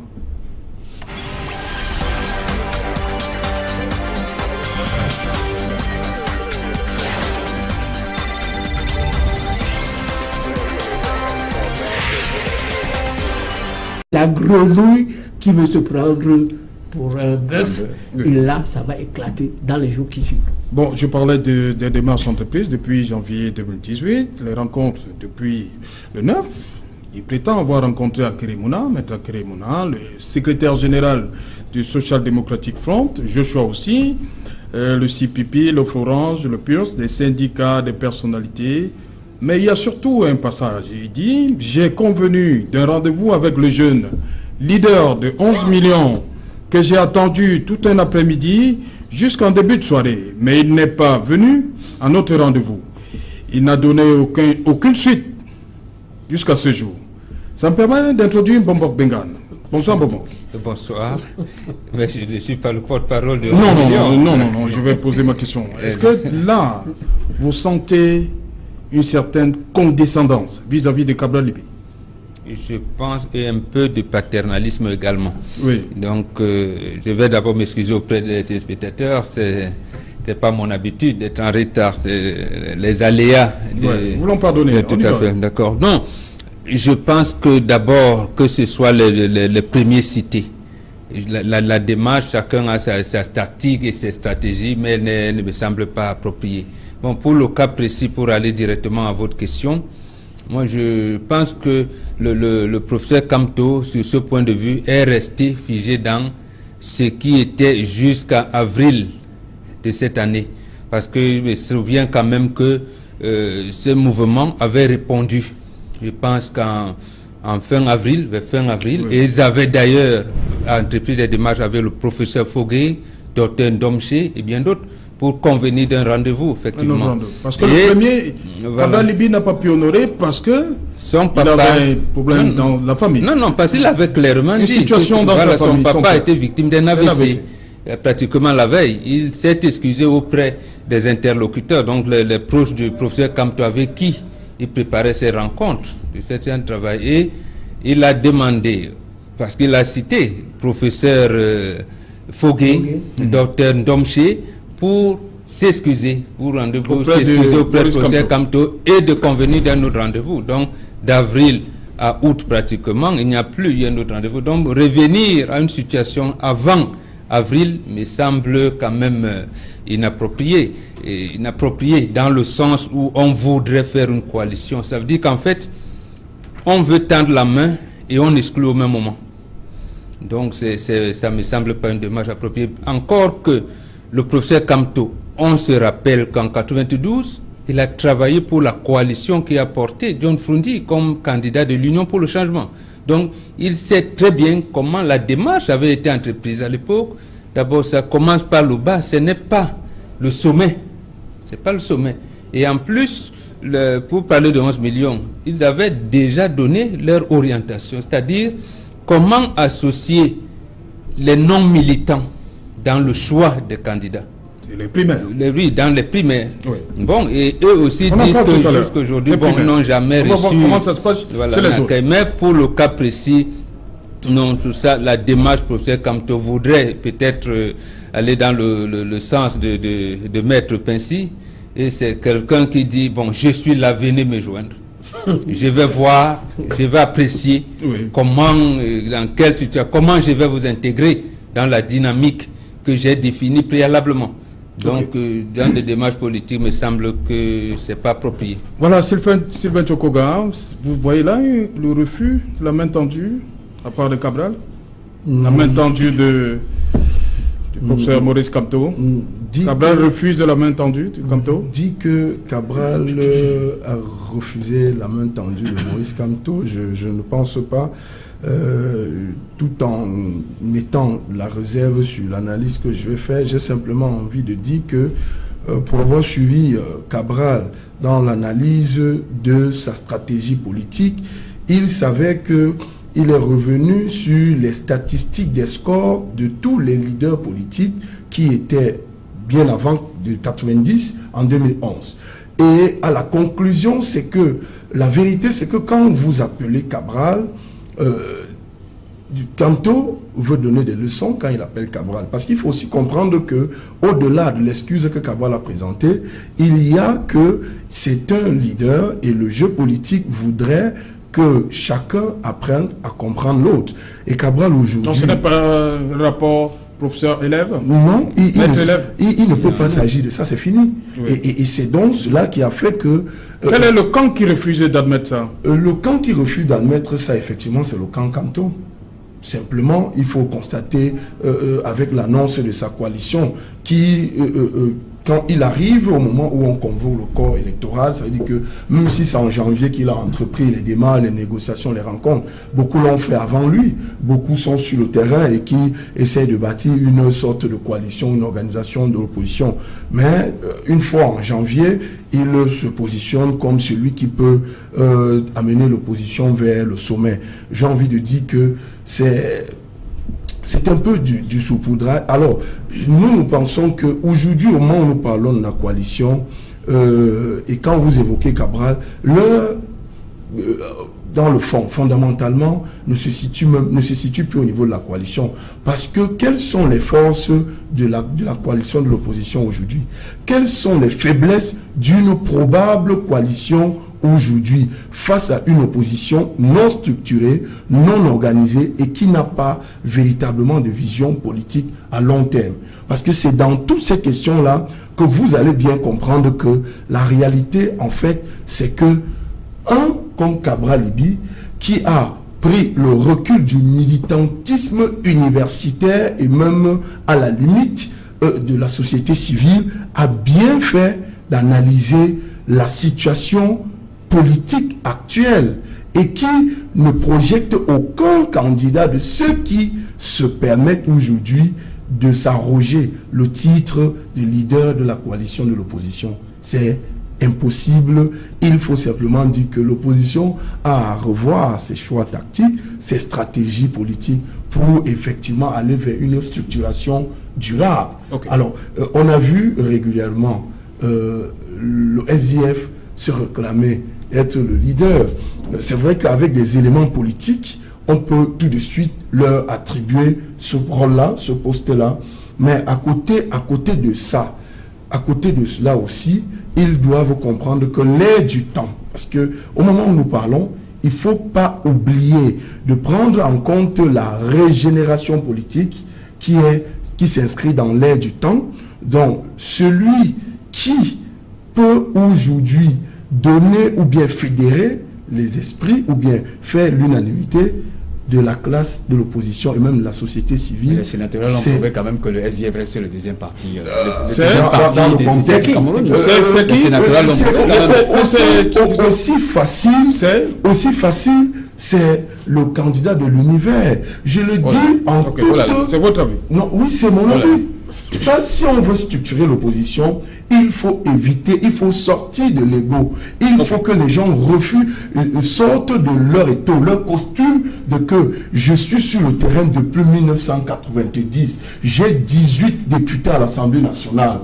Oui, mais en 36 ans, vous n'avez pas pu constituer un rapport de force. Et alors aujourd'hui, comment donner des leçons à cette jeunesse qui n'attend de voir qu'il y ait une force alternative. Bon, je reviens à vous. Kamto dit qu'il va présenter ses alliés au lendemain du 8 août. Oui, on attend de voir. Et voilà. Pour lui, ça veut dire quoi pour vous? Est-ce je suis président, on va trouver des postes pour vous, on va vous trouver des éléments pour législatives. C'est ce que ça veut dire? Absolument. Ça veut dire d'abord... De facto, il est déjà le candidat unique de... Absolument. Cette coalition? C'est cette image qu'il laisse. C'est ce que ça veut dire? Oui, c'est ce que ça veut dire. Parce que pour que les téléspectateurs nous comprennent bien, ça veut dire qu'il vient vous dire, après les entraînements, le coach m'a choisi comme meilleur tireur de pénalty. Donc s'il y a un pénalty qui est au terrain, ne discutez pas, c'est moi le tireur. Voilà, c'est ça que veut dire. Donc en fait, les 11 joueurs sur le terrain vont attendre. Quand il y a un pénalty, bon, ils vont le dire mort, c'est pas une bonne dynamique, de toutes les manières. Et ça aurait pu, oui, ça aurait pu, parce que moi, je prends toujours ce travail qu'il a, j'allais dire, fondamentalement mené en 1992. C'était des associations, c'est-à-dire qu'on voyait, même lorsque les partis se retrouvent à la tripartite de 91 et que l'opposition est, j'allais dire, désorganisée, c'est les Kanto, c'est les Célestin Monga, c'est les Mongo Betty qui essaie d'abord de maintenir la société civile d'abord. Et c'est peut-être pour cette raison que moi je pourrais, j'allais dire, tirer un coup de chapeau à leur mouvement. C'est-à-dire qu'il y a de 92 à aujourd'hui un désintérêt de la population, de la politique. C'est-à-dire on disait, mais on vote même pour faire quoi? On vote même. Et 11 millions, il faut le reconnaître, à mobiliser, à redonner vie là où les partis politiques n'ont pas les objectifs n'ont pas été atteints à un moment. N'ont pas été atteints, oui, mais au moins il a mobilisé. Oui, comme vous le dites. Il a mobilisé, c'est-à-dire que le citoyen camerounais a commencé à revenir, j'allais dire même à la citoyenneté, à l'esprit citoyen. Là, on était dans une phase d'un carrefour. Le gars vous dit aux urnes citoyens. Parce qu'on commençait à dire, mais vous n'avez pas pu, quel chemin prendre? Il a dit, pas d'insurrection, pas de lutte armée, aux urnes citoyens. Donc, c'est une démarche que si le professeur Kamto avait continué la dynamique de 92, je pense qu'il aurait déjà commencé à se savoir que, bon, telle association, je ne sais pas, peut-être avec les syndicats, tel syndicat déjà rallié, telle chose, mais c'est pas bon. Il s'est dit, le coach m'a choisi comme tireur de pénalty, ne bougez pas, ne discutez plus de pénalty avec moi. Un des éléments qui crée la confusion entre 11 millions et le MRC, c'est l'organisation des primaires. Les modalités d'organisation. Parce que 11 millions dit ceci, les modalités d'organisation des primaires, l'opposition, ou constitution d'une liste unique des scrutateurs de l'opposition. Que ces discussions se fassent dans un climat respectueux et sans condescendance. Justement. Donc il y a toujours ce petit problème-là. Oui, parce que le reproche qu'on faisait à ce groupe de jeunes, c'était que qui constitue le corps électoral. Il a dit d'accord, et ce n'est pas parce que vous êtes dans les réseaux sociaux qu'on va. Il a dit venons donc. Venons. Nous pouvons dire par exemple que ceux qui vont constituer le corps électoral doivent nous montrer au préalable leur carte d'électeur, s'ils n'en ont pas, au moins les récépissés. Un peu comme donc on sélectionne ensemble, voilà. Un peu comme ça s'est passé en France, les 22 et 29. Premier tour, 29 janvier pour le second tour, les primaires socialistes en France. Justement. Et tout le monde, il fallait être inscrit sur une liste électorale pour voter. Et là, ça permettait même à l'opposition camerounaise et à cette coalition qui allait prendre corps de commencer à juger la température des élections. Vous avez vu, même lorsque le Parti socialiste faisait, chaque parti, vous avez vu l'effervescence qu'il y avait. Donc, là, les citoyens allaient là s'engager dans une dynamique, j'allais dire, de constitution d'un corps électoral pour renverser ce que leur adversaire commun. Mais malheureusement, personne ne lui a apporté, j'allais dire, des aménagements ou alors les amendements dans ce que lui, il pensait être la bonne voie. Maître Pincy, les primaires de l'opposition auraient été plus crédibles pour inquiéter le RDPC, le candidat du RDPC? Vous comprenez que je me réjouis de voir l'opposition totalement désemparée au vu de la totalité des analyses. Et je dois vous dire également que les primaires du Parti socialiste en France ont tué le Parti socialiste.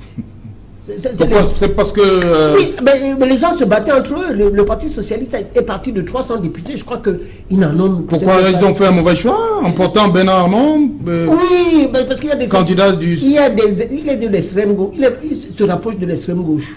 Vous comprenez? Si ça avait été Valls, le résultat aurait été différent. Ça c'est avec si on met dans la poche. Oui. Ce que je voulais dire par rapport à Maurice Kamto, dont je ne veux pas parler d'ici, comme socialiste du droit administratif, reconnu.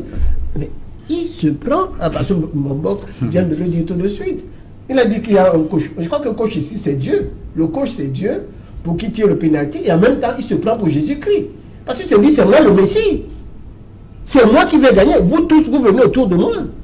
Mais il représente quoi au point de vue politique? Mis à part le marketing, que fait avec beaucoup de brio ces anciens étudiants qui sont licenciés en droit pour la plupart? Parce que si vous voyez, il n'y a que les avocats autour de lui, etc., qui font même des mauvaises procédures. Parce que la procédure qu'il a engagée contre non, mais laissez-moi dire. Mais je parle.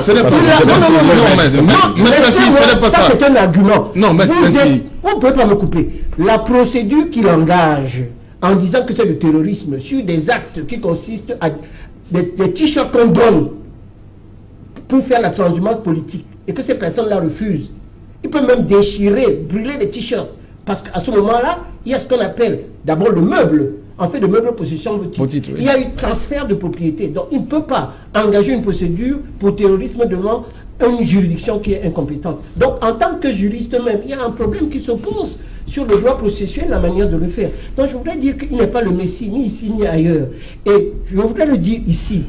Il ne peut pas, à partir du moment où Cabral Libi, qui est jeune, mais il y a d'autres qui ont été ministres à 30 ans, oui, a fait, à mon avis, une percée au point de vue médiatique en ayant trouvé les 30 millions de francs très difficilement. Maintenant qu'il les trouve et qu'il fait un effet colossal en allant partout, vous n'allez pas lui dire, jeune homme, quand vous avez été mon étudiant, venez derrière moi. Cabral va refuser de le faire. Donc il faudrait qu'à partir du moment où ils sont tous candidats, qu'il apporte plus de considération à d'autres, parce qu'ils sont tous candidats à la présidence ayant trouvé l'argent pour pouvoir le faire. Je crois que c'est cette manière de vouloir traiter ceux qui sont comme lui, candidat à la présidence de la République, et qui sont en train de compétir avec lui. C'est cette manière de les traiter qui fera que ça va être un échec. Bien évidemment, par rapport aux 314 partis politiques qu'il existe, il va gagner quelques-uns. D'ailleurs, j'ai cru comprendre que sur le petit parti du PADEC, il y a eu quelques personnes ici qui sont venues avec lui. Et ça a beaucoup fait rire Maître Momo de voir également que il y a aussi quelqu'un qui vient chercher ses propres candidats. Donc vous voyez dans quel état de désarroi il se trouve, et je ne pense pas qu'il va réussir. Bon, sur les primaires, je vais rester avec vous. Georges Sémé, Maurice Kamto dit il ne sait pas qui va être électeur. Moi, je pense que l'opposition n'a pas besoin de primaires pour trouver un chef de file qui représentera cette coalition. Il suffit. Pourquoi c'est une mauvaise façon de faire? C'est un procédé. C'est un procédé. Oui.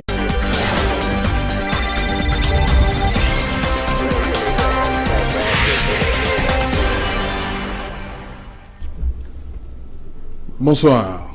Longtemps critiqué et accusé parfois même de faire le jeu du pouvoir, devant son impossible unité, l'opposition camerounaise a-t-elle finalement compris qu'il est nécessaire de faire bloc devant la présidentielle du 7 octobre qui s'annonce?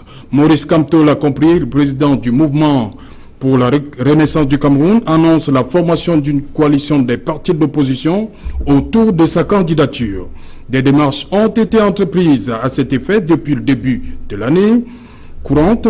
La liste des alliés sera donc rendue publique au lendemain, c'est-à-dire le 8 août prochain, c'est-à-dire la date arrêtée par le Conseil et les CAM pour publier la liste des partants pour l'élection du 7 octobre. Kamto à la présidentielle, municipale et législative pour les autres, madame, monsieur, c'est le fait du jour.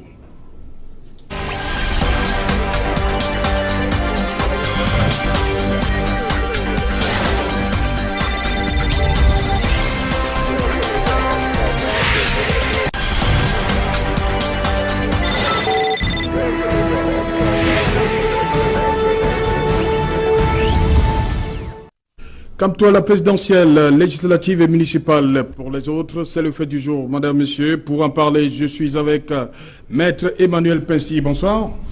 Bonsoir Serge Alain et bonsoir à vos millions de téléspectateurs. J'espère que je serai à la hauteur des attentes et en tout temps de cause, je vais être très serein face à, j'allais dire, un juriste comme moi, un confrère, un jeune confrère face à moi et je serai correct mais ferme. Ok. Vous êtes avocat au barreau du Cameroun. Et ancien avocat du barreau de Paris. Je suis du barreau de Paris et je suis venu m'installer au Cameroun et je plaide toujours en France. Plusieurs années, peut-être une vingtaine d'années ou une trentaine d'années avant lui. Ok. Sylvain Tchokoga, bonsoir. Merci, bonsoir Serge Alain Autou, bonsoir à vos millions de téléspectateurs. C'est avec un plaisir que nous prenons part à ce débat ce soir parce que le sujet à l'ordre du jour a fait l'objet d'une discussion sur notre plateforme et nous avons à un moment donné pensé que pour appeler, pour rester dans la logique du changement ou dans la logique de l'alternance, il fallait véritablement que l'opposition soit organisée.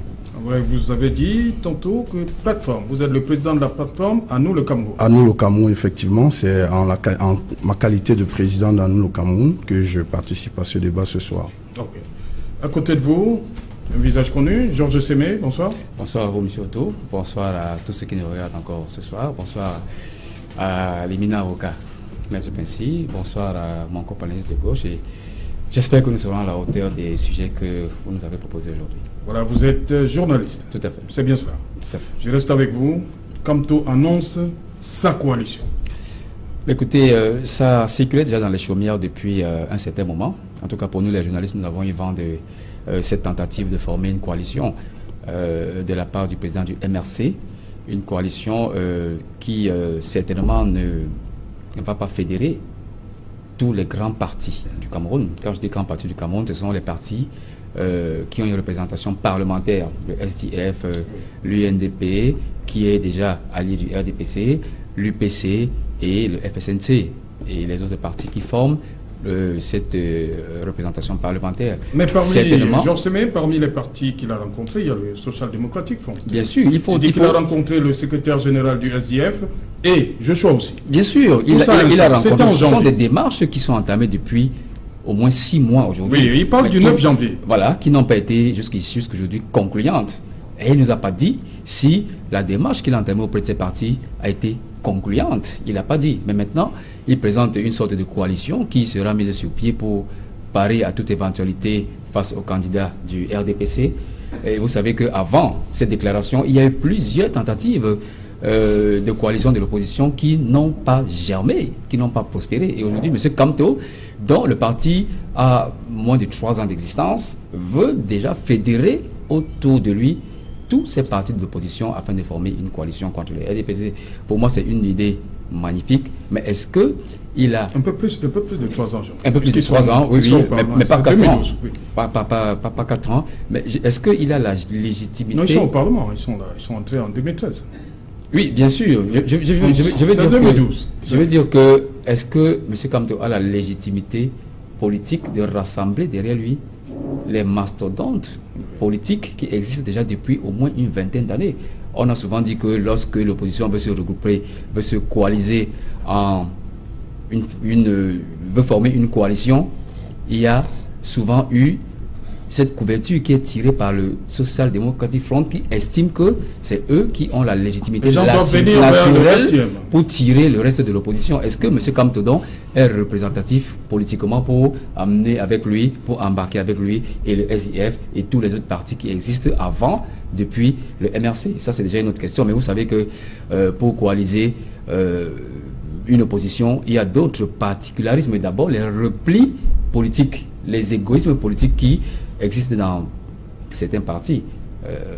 Le MRC est un jeune parti, le SDM ne voudra pas se faire commander par le MRC, c'est évident. L'UPC, qui est un parti historique qui existe depuis 1948, ne voudra pas se faire piloter, par exemple, par le MRC. Donc, je crois qu'il y a ces indicateurs-là qui font que, pour moi, si l'idée est une bonne idée, elle sera techniquement difficile à mettre sur pied. Mais je pense que pour battre le candidat Biya, il faut bien évidemment une coalition de l'opposition pour se présenter le 7 octobre 2018. Maître Pensy, au-delà, Georges Sémé parle de la jeunesse, de la formation politique. Est-ce qu'au-delà de la jeunesse, il n'y a pas l'homme, le président Kamto? Kamto représente quoi au point de vue concret, politiquement? Il faut le dire.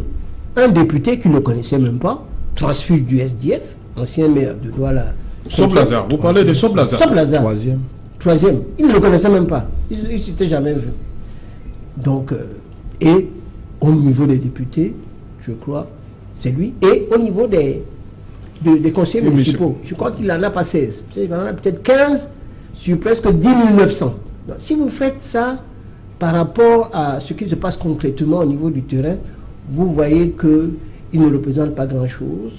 Seulement, c'est vrai qu'il y a quelques licenciés en droit, ces étudiants, ces élèves qui font beaucoup de bruit et qui l'aiment. Et qu'ils ont une stratégie, surtout au niveau du Facebook. Mais Facebook et les réseaux sociaux, ça ne fait pas ce qui se passe au niveau de la réalité. Et je peux vous dire ici, puisque, bien qu'il soit mon adversaire politique, mais c'est un ami, Joshua aussi, qui est le candidat du SDF, qui n'acceptera jamais.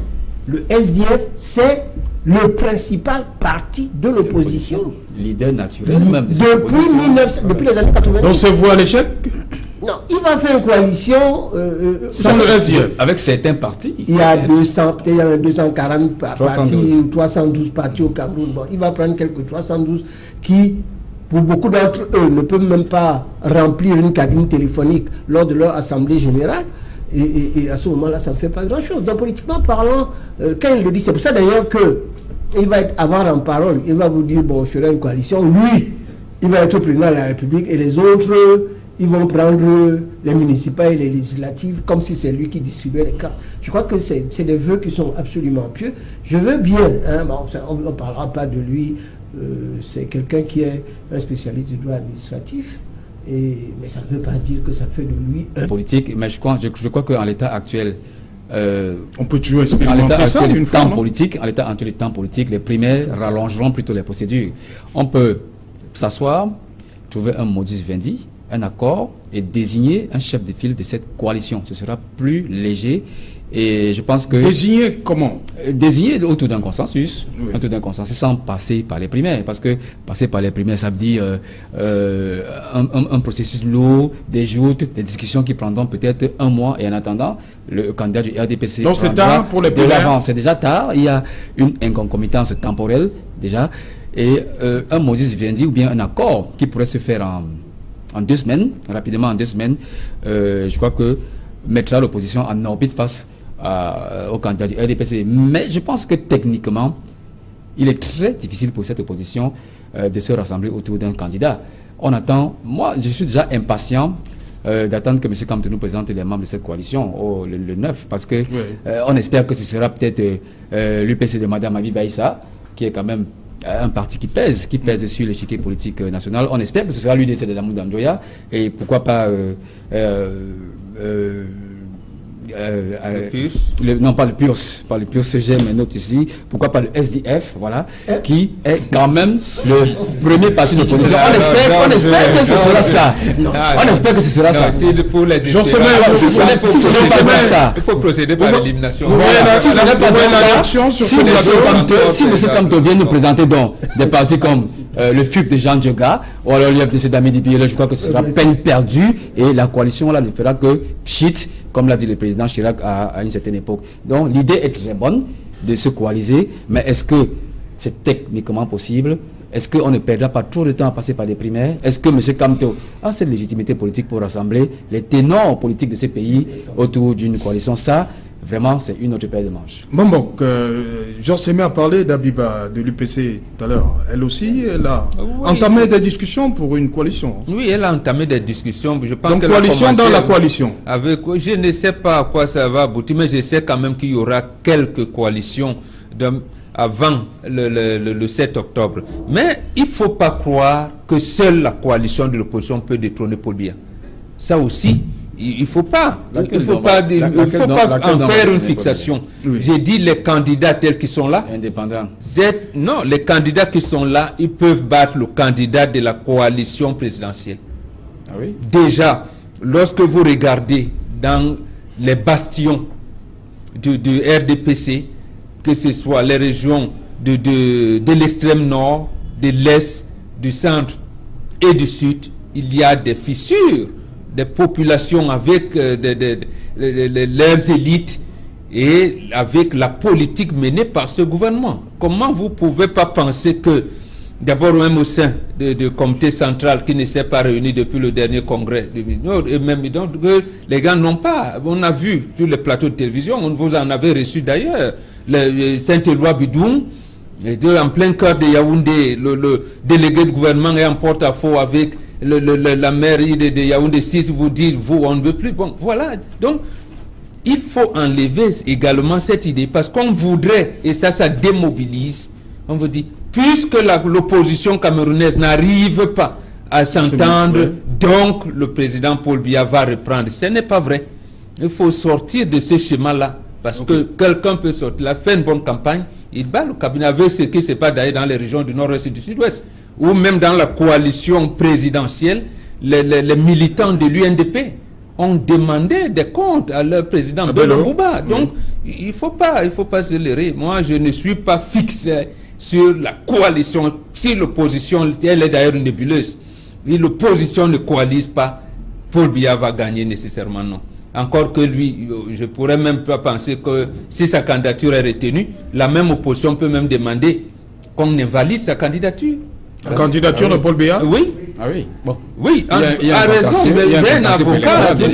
L'article 7 de la Constitution, alinéa 4, dit que le président de la République ne peut plus exercer notre fonction publique élective.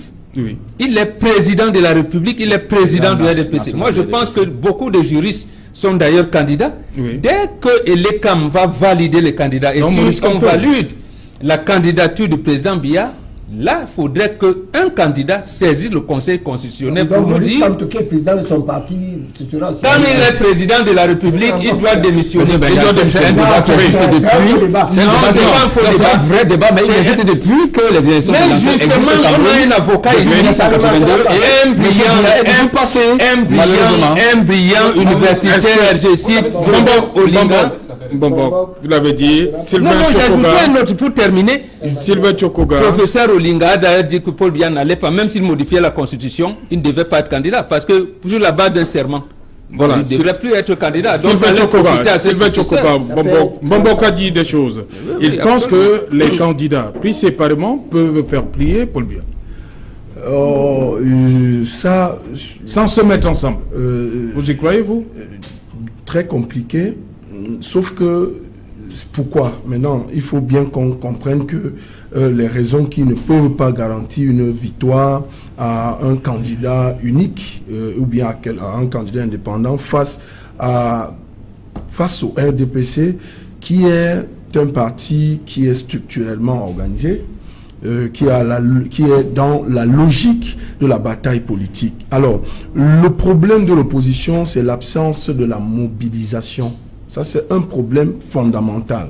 Le problème de l'opposition, c'est la transhumance politique. Ça veut dire que celui sur qui vous comptez dans un bastion aujourd'hui en tant que président d'un parti d'opposition à l'extrême nord, à la veille d'une élection, va se retrouver en train de déjeuner avec son challenger en face. C'est ça c'est ça les deux éléments qui fragilisent l'organisation. Parce que faire la politique, ça veut dire qu'on est des ennemis. Ce n'est pas une affaire d'ennemis. Le militantisme demande une certaine fidélité, demande une certaine vision, demande une certaine organisation. Mais on ne retrouve pas ça du jour au lendemain dans l'opposition. La preuve, quand Jean Sema a essayé d'évoquer le nom de certains partis d'opposition qui pouvaient, comme Maurice Kamto pouvait fédérer, Mbombo de dire le plus, il ne peut pas dire oui. Non, pas du tout. Pas du tout. Pourquoi? Parce que il n'y a pas une certitude que le 7, il n'y aura pas une transhumance qui va faire que le patron ou alors le président national du PUS va vous garantir cette coalition-là à 100%. C'est pourquoi j'ai dit l'absence du militantisme et de la fidélité à l'idéologie des partis de l'opposition aujourd'hui est le véritable facteur de leur démobilisation, qui est tout le contraire au RDPC, qui, eux, ils vont en rang serré, en rang de bataille, même si vous estimez que 36 ans, ça tue à l'ouest, ça tue au nord, ça tue au sud-ouest, ça tue au nord-ouest, mais ça n'empêche aux militants du RDPC de défendre l'idéologie qui les a portés. Donc vous ne voyez pas la transhumance de l'administration publique au sein du RDPC, ça vous ne voyez pas? Je voulais dire 30 secondes par rapport à ce qu'a dit Bombok tout à l'heure, et la réflexion, semble-t-il, de monsieur le leader politique. Pour l'instant, je veux dire que ce sont des déclarations qui sont cosmétiques, publicitaires, et on verra d'ici le 8 octobre qui sera derrière lui. Pour l'instant, je voulais encore voir qu'ils prennent même Akere Mouna, je ne suis pas très sûr. Là, il a justement rencontré... il a rencontré tout le monde. Vous savez, il rencontre tout le monde. Hein. Ce n'est pas parce que vous avez rencontré quelqu'un que vous avez signé un pacte avec lui. Ça ne veut absolument rien dire. Et je ne vois pas... il a rencontré aussi Joshua. Oui, Joshua aussi. Joshua, avant qu'il ne soit investi. Il a déclaré à tout le monde, et ça c'est une évidence, que si on fait même la politique, comment peut-on oser aller demander au SDF d'être derrière un parti qui représente un député et 15 conseillers municipaux alors que vous avez un groupe parlementaire. Okay. Non, ça ne fait pas très sérieux. Sylvain Tchokoga, c'est comme ça qu'on devrait percevoir la chose en termes de poids politique, ou bien c'est l'homme Kamto qu'on devrait suivre? Au-delà de prendre la chose, parce que commencer à analyser ça sur la logique du poids politique ou sur la logique de l'homme. Nous voulons dire que l'opposition, avec Kamto y compris, s'est mal prise pour l'élection du 7 octobre parce que aujourd'hui il est venu annoncer une sorte de coalition qui sera dévoilée le 8 octobre. Le 8. Il me semble que c'est un peu du 8 août. Le 8 août, il me semble que c'est un peu du banditisme politique parce que si l'opposition était structurellement organisée, je pense que ce serait beaucoup plus avant. La preuve, ils auront sur le terrain c'est que Georges Semi a annoncé tout à l'heure une question qui renvoie à ce que il ne peut avoir une coalition autour de Maurice Kamto parce que nous sommes dans un système où le code électoral, pour le moment l'élection est à un tour. Une coalition telle que Maurice Kamto veut nous présenter cela aujourd'hui est non et non avenue dans le chéquier politique parce que l'opposition aurait pu s'organiser, se structurer pour déployer des stratégies de l'alternance. Mais ceci n'est pas le cas. Alors, dit que le 8 août, il y a une probable coalition qui ferait de Kamto le leader, qui peut être le représentant de la force alternative. Je pense que c'est faux. C'est faux parce que l'heure du saupoudrage est terminée en fonction des enjeux, en fonction de la réplique sur le terrain politique. Et nous pensons que ce qui se dit du jour comme de nuit sur cette coalition-là, il faut que les Camerounais le savent, c'est que ceux qui ont aujourd'hui l'ambition de pouvoir organiser cette opposition, hier, faisait croire que l'opposition n'existait pas et que l'opposition a des problèmes. Et si aujourd'hui, eux se prononcent ou se présentent comme les messies, cela pose un véritable problème. Et si nous rentrons dans l'élaboration de façon organisée de l'opposition camerounaise, nous allons voir que le SDF va s'opposer systématiquement à cela. L'ego qui se trouve aujourd'hui dans la classe de l'opposition fait de telle enseigne que on n'a pas une opposition stable, on n'a pas une opposition qui a une certaine vision, une vision qui est une véritable force de l'alternance. Oui. Et ceci pose un problème du cafouillage politique, ceci pose un problème du banditisme politique. À la limite, on avance les slogans pour plaire et que du jour au lendemain, Maître Pensy le disait, je vous renvoie à l'élection municipale, l'autre à l'élection législative, et moi je vais à la présidentielle. Ça, je pense que c'est un peu du jeu, et il est difficile que cela passe aujourd'hui, ce genre de discours. Justement, Georges Semaine, c'est ça qui risque de faire capoter les choses, le fait que il est convoqué, il appelle à cette coalition et se présente comme le candidat pour la présidentielle et les autres pour les municipales et législatives. J'emploierai pas la terminologie bandisme politique pour qualifier la démarche de M. Kamto, mais je pense quand même que c'est assez prétentieux pour lui d'appeler quand même aux autres. Est-ce que de facto, il sera le candidat je vais me garder des lits dans une boule de cristal. Ce serait vraiment prématuré pour moi de dire s'il sera la tête de proue de cette coalition ou pas. Mais je crois qu'il a eu l'idée de la poser sur la table. Il a effectué des démarches pour cela depuis janvier. Mais il ne nous a pas dit où en est-on avec ces démarches-là. Bon, peut-être dans les prochains jours, il nous dira si les plus grands partis du Cameroun, ceux qui représentent véritablement une force politique, ont adhéré à sa proposition. Mais je ne pense pas du tout, comme l'a dit Maître Pensy, cet énorme politique qu'on a aujourd'hui. Hier c'était Frondi, aujourd'hui c'est Joshorchi. On a, je vais enlever les partis qui sont coalisés avec le RDPC, mais il y a d'autres partis qui représentent quand même des forces politiques importantes dans l'échiquier politique camerounais. Est-ce que ces partis viendront se rallier à M. Kamto? Je ne pense pas. Donc c'est pour ça que je dis que c'est une sorte de prétention politique qui est non seulement pas du tout objective, mais impromptue en l'état actuel du niveau politique de notre pays. Je fais partie de ceux qui pensent quand même que le SDF reste la première formation d'opposition de ce pays, quels qu'en soient les aléas depuis 1990 qui l'ont frappé. Oui. On note quand même également que le MRC se manifeste par une certaine montée en puissance du fait du travail de SAP qui est effectué sur le terrain par M. Kamto. Mais cela ne lui donne pas du tout cette légitimité politique de rassembler autour de lui les partis les plus anciens et qui ont une certaine assise parlementaire mieux que celle du MRC. L'idée est bonne, mais elle devrait encore être mûrie, pas forcément pour que c'est M. Kamto qui soit le leader de cette opposition. On peut s'asseoir autour d'une table et dire par exemple que voilà l'idée qui a germé, désignons la personne qui sera à même de faire face au candidat du RDPC. Mais sur le timing politique, il est bon parce que les démarches ont été engagées depuis janvier. Maintenant, sur la légitimité politique du MRC à coaliser derrière les autres partis, je crois que ça c'est un autre débat. Maître Pensy, 2018, c'est un peu trop tôt? Maurice Kamto pouvait penser à ça en 2025, le temps de faire du chemin? Ce n'est pas le jour du vote, comme commence à faire les pourparlers, les coalitions. Même si c'était 6 mois avant. Je tiens à rappeler que c'est quelque chose d'extraordinaire.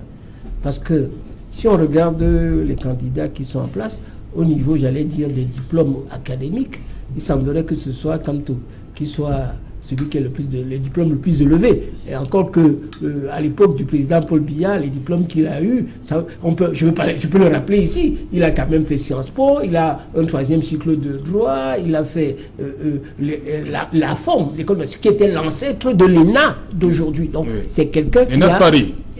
ENA Paris, c'est l'ancêtre. Et comme les Mesmer, il y a des personnalités énormes de la France qui ont fait cela. Et donc, au point de vue, et en plus son cursus politique, depuis un tel nombre d'années, fait quand même énormément de diplômes. Mais on peut dire qu'au point de vue de la connaissance politique, c'est quelqu'un qui est déjà très loin par rapport à eux.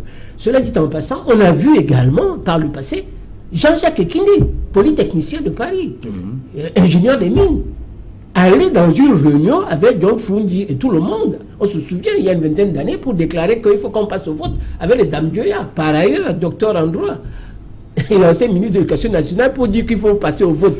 Pour que lui et qui n'avait presque pas de... Peut-être il avait 2 ou 3 militants, puissent qu'on le vote parce qu'il serait le plus intelligent. Donc c'est ça d'ailleurs, c'est quand il parle de prétention. Je crois que c'est vraiment quelque chose d'énorme. Il existe d'ailleurs des oiseaux dans les basses-cours. Le koba qui veut être le pan, qui veut être plus grand et qui croit qu'il dépasse l'éléphant. Ça, c'est